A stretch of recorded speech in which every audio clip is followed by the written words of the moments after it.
aren't you? No, I'm randoming. Hmm. I'm a bold man doing that. But we should probably introduce these two players, Lurlian. So let me start with the top left player. It is, of course, the Protoss. It is ABOMB, who plays for My Insanity. And in the lower right position, as the Zerg player, we do have Phamut, the challenger. So yeah. Currently teamless, I believe. I believe he is. I mean, I haven't seen anywhere these in a team. I'm sure someone in the chat will correct me if he is part of a team. So I know the production crew are telling me that he is definitely teamless. So if you like his play and you are a team manager, do get in contact with him.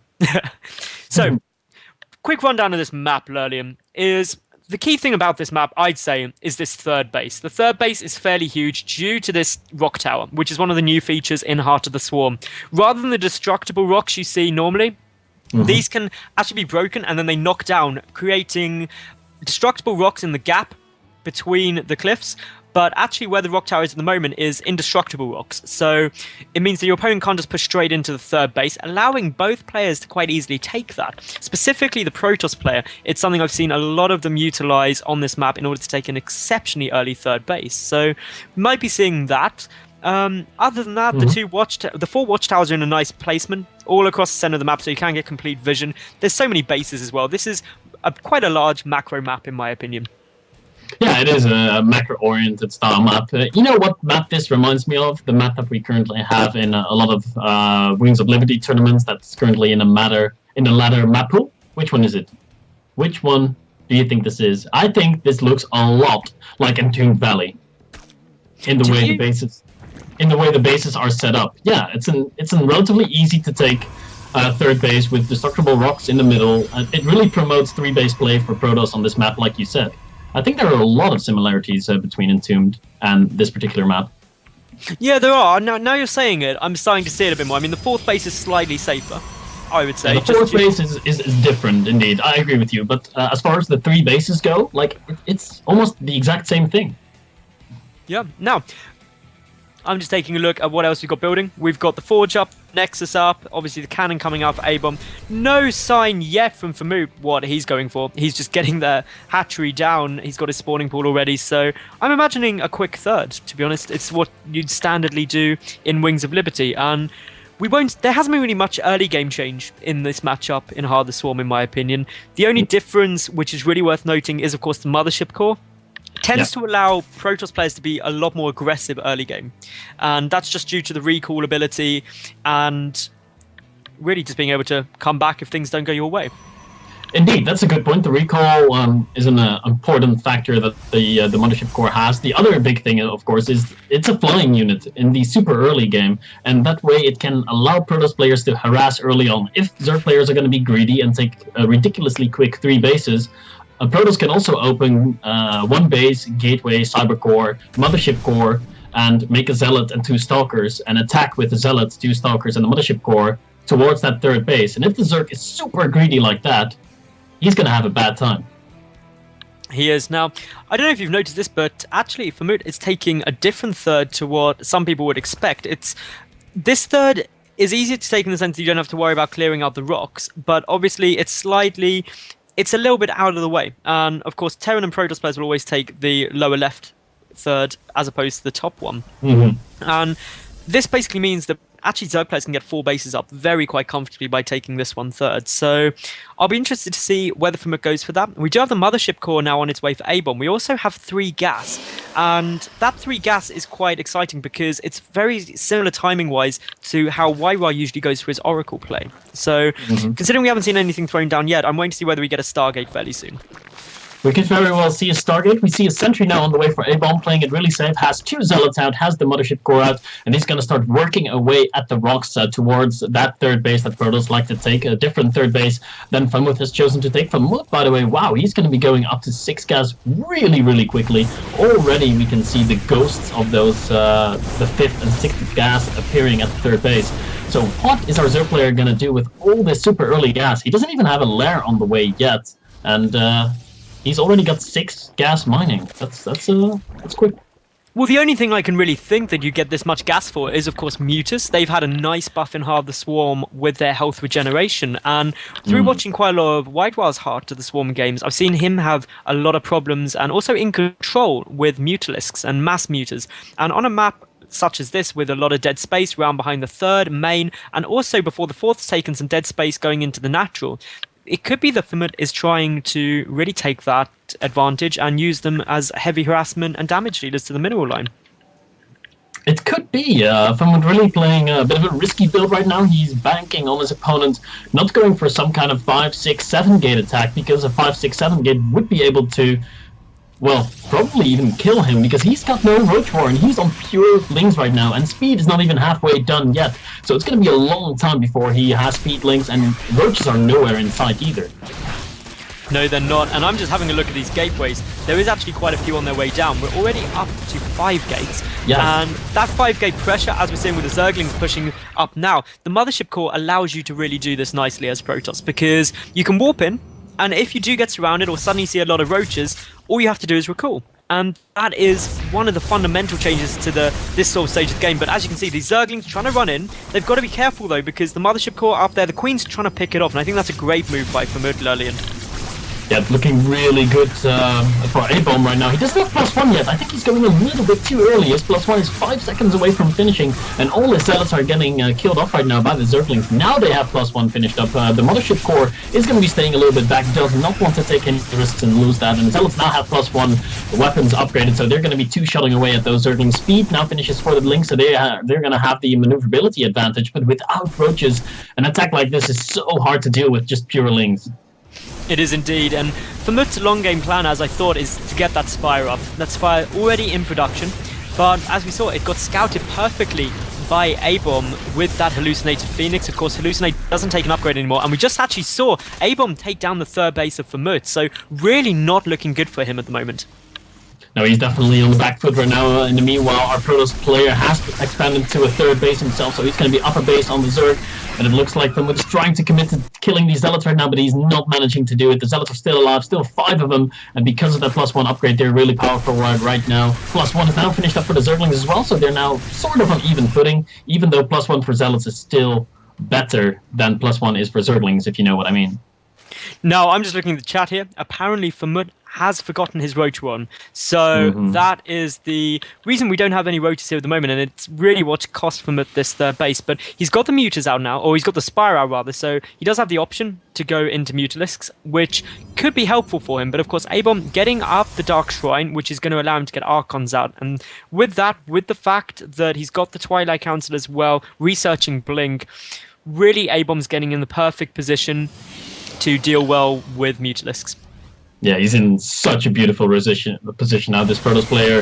If he just plays defensive and sits back on his 3 bases, keeps on upgrading, he's going to be in a fantastic position, because our Zerg player is finally now re-establishing his third base. But I would have expected that to go up way, way earlier. But the third base is going to be so far behind the Protoss. Taking a quick look at the unit tab, we can see 70 workers for Protoss. 70 workers. And only 42 for the Zerg player. Only 42 drones out on the field right now. ABOMB has managed to kill he's actually only managed to kill 5 of them. Ah, that surprised me a little bit. I thought that number would be higher.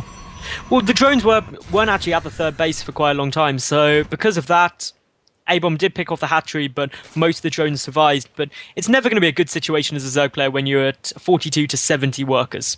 That is that is never fun for you. Usually you want it to be the other way around. And just look at this push coming across the map now for ABOMB. So many Stalkers. Blink is nearly finished. We do, of course, have +2 also on its way. More Warp Gates coming out. In terms of the unit count, there are 18 Mutas, so there's a chance, but they haven't been able to harass. They haven't been able to go and attack any of the worker lines, any of the bases, and as a result, they've got to go for this head-on engagement with the Zerglings.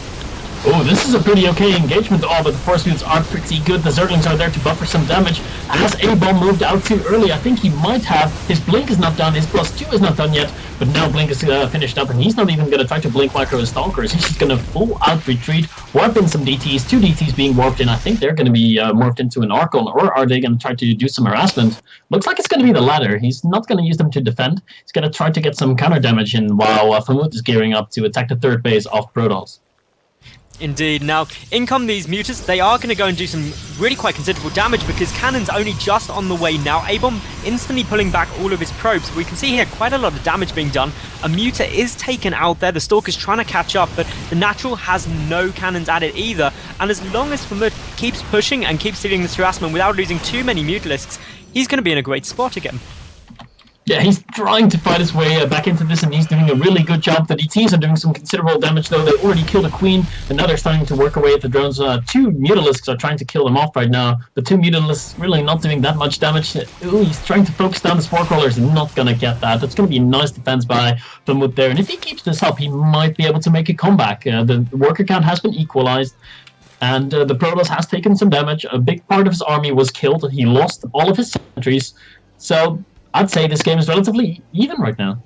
I'd definitely say it's even. The worker count really leveled out, and with that, of course, it means that Phamut is able to start coming back into this. The third base for ABOMB took some heavy losses, forced a lot of cannons. We do have the Templar Archives with Storm on the way, so ABOMB really gearing up everything about his army in order to deal with these mutas, which is the right thing to do in this situation. You know Phamut has committed very heavily to Mutalisks, so if you get your army to take them out, you know you're going to be fairly okay going into the mid game, or the late game rather.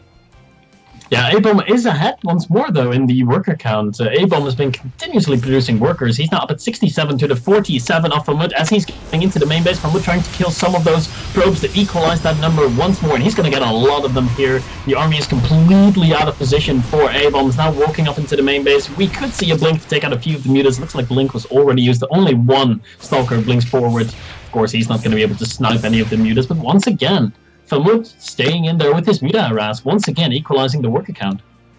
He is indeed, and he's going to try and push into this third base, as we can see, and does manage to get a cannon pulling back. And even though quite a few of these mutas are in red health, they just regenerate life so quickly now. It's pretty crazy, and all of the changes in Heart of the Swarm, in my opinion, have been about continual action.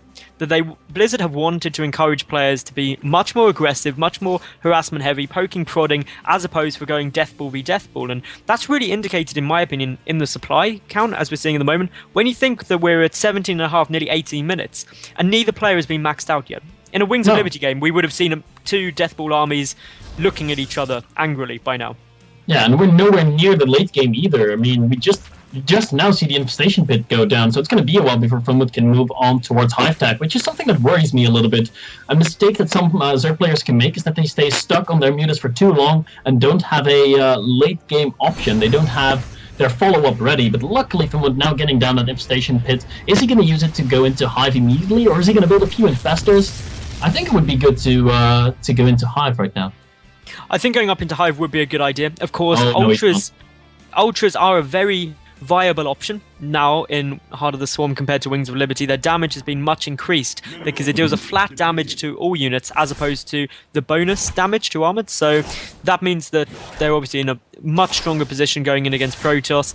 And there we go, we've got Hive on its way, being upgraded now by Phamut. He isn't getting Swarm Hosts or the Pathogen Glands, which is something that obviously every Wings of Liberty game you'd see Pathogen Glands on the infestation pit a lot earlier than we're seeing even the infestation pit go down at the moment. So that is very interesting indeed.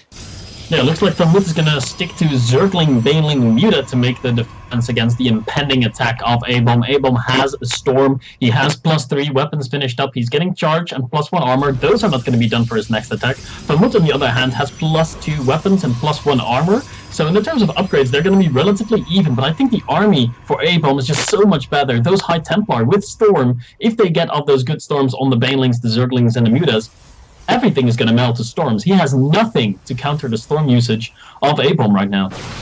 Indeed, the one thing I'm really hoping to see ABOMB use is obviously the Time Warp ability now on the Mothership core, because if he's able to slow down these Lings and Mutas, when he drops down those Storms, it's going to maximize the potential damage they can do, and I think that'd be a really nice composition. But here we go, the damage coming in, Storms are starting to hit, the Mutas just flying straight over though, more Storms are hitting, most of the Banelings and Zerglings were taken out fairly quickly, but this Muta count is incredibly high, Lurlian. Time Warp, Time Warp, Time Warp, this would be such a good time to Time Warp.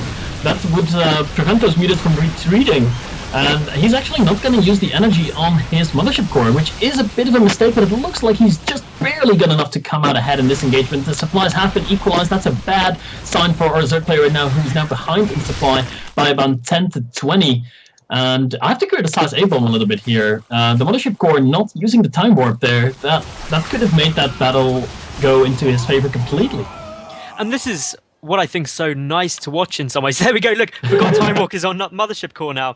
That would have been absolutely brilliant. And of course, this is the joy of casting some beta games, is that players don't actually know all of the abilities available. They're not used to using them. And as we're seeing here, this Blinkstalker micro is really, really nice at ABOMB. He's able to pick off a couple of Mutalisks, Phamut being forced back again.